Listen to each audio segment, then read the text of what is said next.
जिस तरीके से 3 राउंड, आज 14 राउंड हुआ है और 3 राउंड भी है, उनकी बोगलाट नजर आ गई। वो 400 पार किया, मैं समझता हूँ 200 पार भी नहीं आ सकते। और कन्नौज जो है खुशबू का शहर है, एक इतर का शहर है, लेकिन वहाँ भी वोटिंग भारतीय जनता पार्टी ने होने नहीं दी और 3 डीएमओ को और एसपीओ को वहाँ पे उतारा गया, वही पोलिंग स्लो कर दी जाए।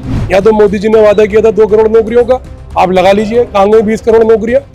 कोई नौकरी नहीं मिली और बेरोजगारी हुई है। जैसे कह रहे थे जी यूपी में हमारी पूरी 80 सीटें आएंगी, मुझे लगता है 80 में से इनका कुछ नहीं आ रहा, सब इंडिया एयरलाइंस के गठबंधन में जा रही हैं। परिवारवाद तो सबसे ज्यादा भारतीय जनता पार्टी के अंदर है। अगर उनको टिकट काटना था तो वहां से किसी और को दे देते, किसी और को भी दे सकते थे ना। जो परिवारवाद के जो आरोप लगाते हैं, सबसे ज्यादा परिवारवाद आज की डेट में बीजेपी के अंदर है। बताइए अमित शाह जी का बेटा क्या है?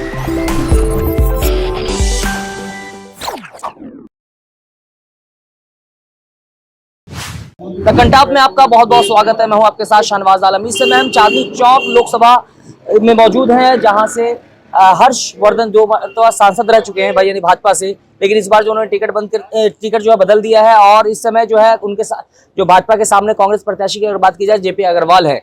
लेकिन हम यहाँ पे कुछ अपने समाज के कुछ बुद्धिजीवी लोग हैं हमारे साथ मौजूद हैं, उनसे बात करेंगे, जानने की कोशिश करेंगे। प्रदेश के प्रधानमंत्री जब भी जनता को संबोधित करते हैं तो कभी जो है मंगलसूत्र की बात करते हैं, तो कभी जो है कहते हैं कि अगर कांग्रेस सरकार आती है तो आपके दरवाजे पे 2 भैंस होगी तो एक भैंस जो है दूसरे को बांट देगी। तो इस तरह का जो बयान है, कैसे देखते हैं आप? मैं आपको एक बात बताऊं, देश के प्रधानमंत्री को इस तरीके की बात और इस तरीके की भाषा शोभा नहीं देती, क्योंकि वो पूरे देश के प्रधानमंत्री हैं।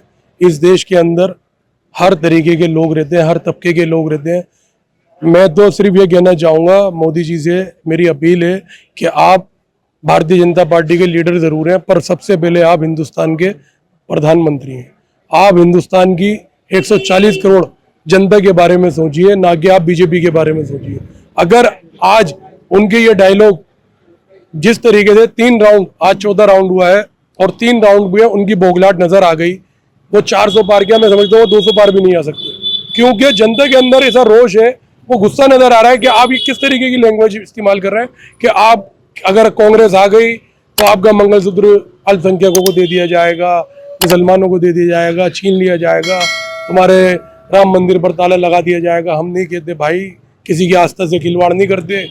मुसलमान नहीं चाहता, मुसलमान ये कहता है कि आप मेरे भाई हो, आप मेरे साथ बैठो। जब से 2014 से हिंदू मुस्लिम के बीच में गैप आ गया, इसके पीछे क्या वजह है? इसको जो इस गैप को खत्म करने के लिए बहुत मेहनतें करी पिछली गवर्नमेंटों ने, पिछली सरकारों ने। मैं कहता हूँ अटल बिहारी वाजपेयी की भी सरकार रही है, पर कभी इतना इस तरीके का माहौल नहीं बनाया गया जिस तरीके का माहौल आज बन रहा है देश के अंदर। आज जो चल रहा है वो बहुत गलत है और आगे इससे नुकसान ही होगा।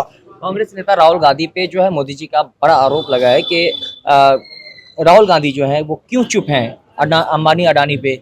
कहीं ना कहीं साठगांठ हो गया है और लग रहा है कि वो टेम्पो भर करके आ रहा है। देखिए, सीबीआई मोदी जी की है, ईडी मोदी जी की है, इंटेलिजेंस सारे महकमे सब मोदी जी के हाथ में है। अगर मोदी जी को पता है कि टेम्पो भर के नोट पहुंच रहे हैं तो आप क्यों नहीं अपनी एजेंसी को भेज रहे? इसका मतलब कि आप जो है सिर्फ एक लोगों को डराने या लोगों को घबराने या लोगों को गुमराह करने की राजनीति कर रहे हैं। अगर आपके पास कोई इस तरीके से पहुंच रहा है और खबर है, आपके पास इंफॉर्मेशन है, तो आप उनको उठाकर जेल में डालिए ना। अडानी अंबानी को नहीं डाल सकते, क्योंकि सिर्फ इल्जाम लगाना आसान है, उसको प्रूफ करना बहुत मुश्किल है।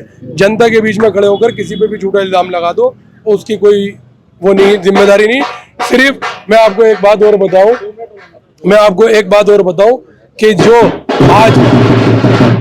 आज जो हमारे बीच के अंदर जो जनता के अंदर, मैं ये नहीं कह रहा हिंदू मुसलमान, सब हर वर्ग का वोट इंडियन अलायंस को जा रहा है। 4था राउंड हो गया और आप देखिए 4th राउंड के अंदर इनको घबराहट हो रही है। जब तो मोदी जी को अपने जो खास मित्र हैं उनको टारगेट करना पड़ रहा है।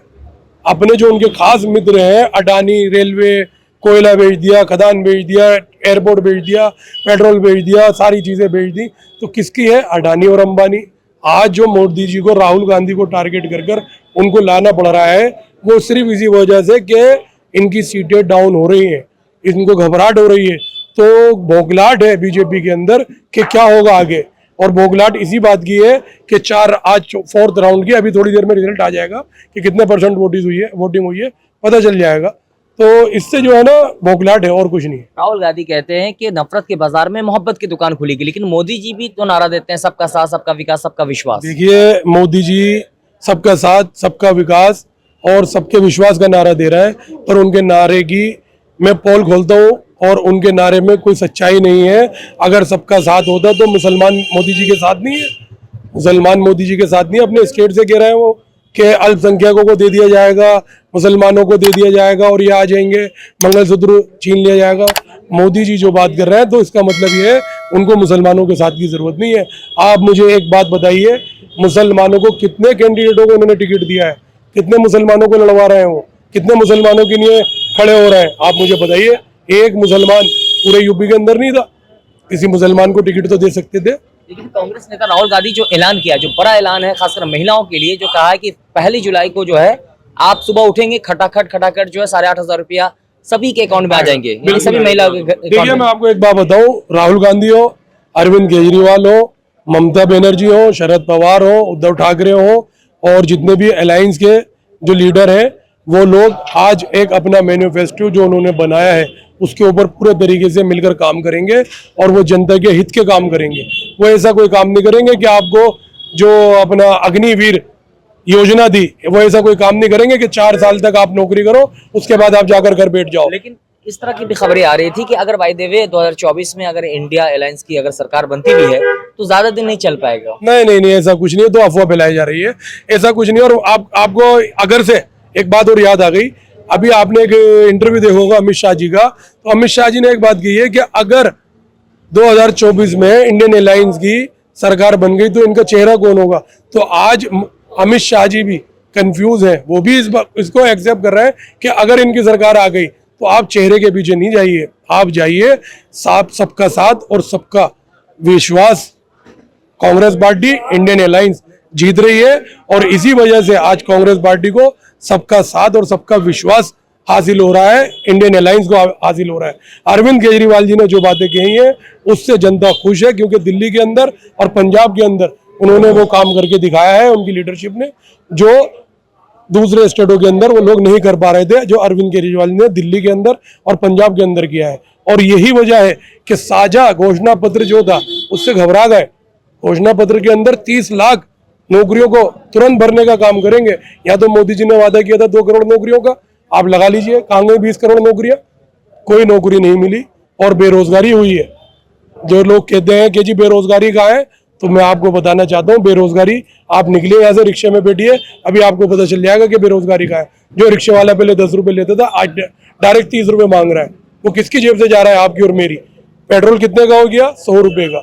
सिलेंडर कितने का हो गया, हमने लॉकडाउन के अंदर 80 रुपए की तेल की शीशी, 1 लीटर की 80 रुपए की तेल की शीशी लॉकडाउन में हम लोगों ने खरीद कर उसको बांटने का काम किया था। हम लोगों ने लॉकडाउन के अंदर राशन जो लोगों के घर तक पहुंचाया, तो हमने 80 रुपए की खरीदी, 75 रुपए की लॉकडाउन से, और यहाँ तक आते आते आप ये देखिए कि उसके रेट डबल हो गए। तो क्या लगता है इस पर बदलाव जरूरी है, जनता को जागरूक होना चाहिए। और मैं ये कहना चाहूंगा, धर्म के आधार पर नहीं, काम के आधार पर इंडियन एयरलाइंस को वोट दें। किसी के बेकावे में ना आए, 10 साल भी ये रहे, आगे भी ये चाहते हैं कि हम रहे। सत्ता में बना रहना काम का मकसद नहीं होता। जिन लोगों की दिल के अंदर काम करने की इच्छा है, जो लोग काम करना चाहते हैं, ऐसे लोगों को मौका दें और ऐसे लोगों को पार्टी सरकार बनाने का मौका। आखिर में एक सवाल आपसे और लेना चाहेंगे कि जिस तरह से कहा जाता था पहले, जो है भारतीय जनता पार्टी बीजेपी के नाम से ही जाना जाती थी, लेकिन अब जो है मोदी सरकार तो मोदी जी तो 75 ईयर्स के जब हो जाएंगे तो वो रिटायर हो जाएंगे, यानी 2025 में। तो क्या लगता है फिर वो उनके नाम के साथ? अभी जो है अरविंद केजरीवाल जी ने अभी कल बोला है कि ये तो 75 साल के होते रिटायर हो जाएंगे। आगे जो है अमित शाह जी को ये पर्पस आगे कर देंगे, उसके बाद जो है यूपी से चेंज कर देंगे। तो जो विपक्ष इल्जाम लगा रहा है वो बिल्कुल जायज है, बिल्कुल ठीक इल्जाम लगा रहा है। विपक्ष को मालूम है इनकी रणनीति, और जो मोदी जी के नाम से जानी जाती है, आज वही तो हो रहा है। बीजेपी के अंदर जितने भी लोग हैं, आज कि सिर्फ 2 ही जनों का नाम चल रहा है, और जिन लोगों ने बीजेपी पार्टी को बनाया या जो भी लोग थे वो सब एक साइड हो गए, सिर्फ 2 ही आदमी है। आप, मैं कहता हूँ, तीसरा आदमी बता दीजिए। कोई नहीं है प्रचार के अंदर, ना कोई नजर आ रहा, सिर्फ अमित शाह और मोदी जी। ना राजनाथ सिंह नजर आ रहा है, ना इनके और कोई भी लीडर नजर आ रहा है। कहीं भी देख लीजिए आप, कोई नजर नहीं आ रहा। चार चरण के जो है मतदान के बाद जो है क्या लगता है देश का माहौल किस ओर जा रहा है देश? 4 चरण के मतदान के मेरे इंडिया अलायंस की जो है पूरी बहुमत से जीत हो रही है। जैसे कि आज कन्नौज में डिम्पल यादव की सीट के ऊपर 3 एसडीएम को बिठा दिया, डीएमओ को बिठा दिया, वोट डलने नहीं दिए और पोलिंग बहुत स्लो हुई है। जबकि हमारे हरदिल अजीज अखिलेश जी वहाँ पे पहुँचे और उन्होंने जाके जो है स्थिति को संभाला कन्नौज में। और कन्नौज जो है खुशबू का शहर है, एक इतर का शहर है, लेकिन वहाँ भी वोटिंग भारतीय जनता पार्टी ने होने नहीं दी और 3 डीएमओ को और एसपीओ को वहाँ पे उतारा गया, वही पोलिंग स्लो कर दी जाए। और पोलिंग स्लो के साथ इसका मतलब है भाजपा रही है और भाजपा के अन्य के पूरे चांसेस हैं। जैसे कह रहे थे जी यूपी में हमारी पूरी 80 सीटें आएंगी, मुझे लगता है 80 में से इनका कुछ नहीं आ रहा, सब इंडिया अलायंस के गठबंधन में जा रही हैं। ये बौखला है, मैं बिल्कुल पूरी तरह बौखला है। जिस तरह से नारा दिया जाता है, जबकि अभी भाजपा जो है अपने जो 2 मरतबा सांसद रह चुके हैं उनका टिकट बदल दिया, काट दिया, लेकिन जबकि कहा जाता है कि विकास हो ना हो मोदी के नाम पे वोट लोग देते हैं। देखिए, मैं आपको एक बात बताऊं, जो उनका टिकट काटा गया है वो उनकी नाकामी की वजह से काटा गया है। 10 साल के अंदर उन्होंने इलाके के अंदर कोई विकास का कार्य नहीं किया। 10 साल के अंदर वो इलाके के अंदर नजर नहीं आए। 10 साल उन्होंने अपने शांति से घर पर बैठकर गुजार दिए, उसी वजह से उनका टिकट कटा और खंडेलवाल जी को मौका मिला। पर मैं आपको ये बात बताना चाहता हूँ कि खंडेलवाल जी भी हमारे एरियो को नज़रअंदाज कर रहे हैं, ना हमारे एरियो में उनका कोई राउंड हो रहा है, ना वो आ पा रहा है। हमारे जो लोकल नुमाइंदे हैं हमारे यहाँ से मटिया मेल विधानसभा से, जो एमएलए हैं जनाब हाजी शोएब इकबाल साहब और दिल्ली के डिप्टी मेयर आले मोहम्मद इकबाल साहब, उनकी क़यादत के अंदर मटिया मेल विधानसभा टोटल 10 विधानसभाओं में से टॉप करने जा रही है जयप्रकाश अग्रवाल जी की सपोर्ट के अंदर इंडियन अलायंस के कैंडिडेट के लिए। यहाँ से मैं आपको बताना चाहता हूँ सबसे ज़्यादा वोटिंग परसेंटेज होगी मटिया मेल विधानसभा से, क्योंकि लोगों के अंदर गुस्सा है, रोष है। क्यों 10 साल बहुत होते हैं किसी लीडर के लिए। हर्षवर्धन जी को 10 साल दिए पर वो नजर नहीं लेकिन आया। आप कह रहे हैं कि उनकी नाकामी की वजह से जो है उनका टिकट जो है कटा है, लेकिन अक्सर कहा जाता है कि भारतीय जनता पार्टी जो है जन जन की पार्टी है, देश में हित में काम करती है, वो सभी को मौका देती है। ये वजह है कि वो टिकट चेंज करके दूसरे को टिकट दिया। देखिए सर, जन जन की पार्टी है तो परिवारवाद तो मैं कहता हूँ सबसे ज्यादा भारतीय जनता पार्टी के अंदर है। लखीमपुर खीरी यूपी के अंदर जाइए आप, मैं वहाँ की बात करूंगा। और अभी जो हमारे जो रेसलर थे उनका टिकट काटकर ब्रिजभूषण उनके बेटे को टिकट दे दिया। उनके छोटे भाई जो है वो एमएलए हैं, उनकी मदर पहले सांसद रह चुकी हैं, वो सांसद रह चुके हैं। तो ऐसा कुछ नहीं है, परिवारवाद तो सबसे ज्यादा भारतीय जनता पार्टी के अंदर है। अगर उनको टिकट काटना था तो वहां से किसी और को दे देते, किसी और को भी दे सकते थे ना। जो परिवारवाद के जो आरोप लगाते हैं, सबसे ज्यादा परिवारवाद आज की डेट में बीजेपी के अंदर है। बताइए अमित शाह जी का बेटा क्या है, बीसीसीआई का अध्यक्ष। बताइए आप, ये राजनाथ सिंह का बेटा क्या है, एमएलए है। और जितने भी लीडर हैं इनके और भी बहुत सारे हैं जो इनके घर के इर्द गिर्द ही इनकी सियासत घूम रही है।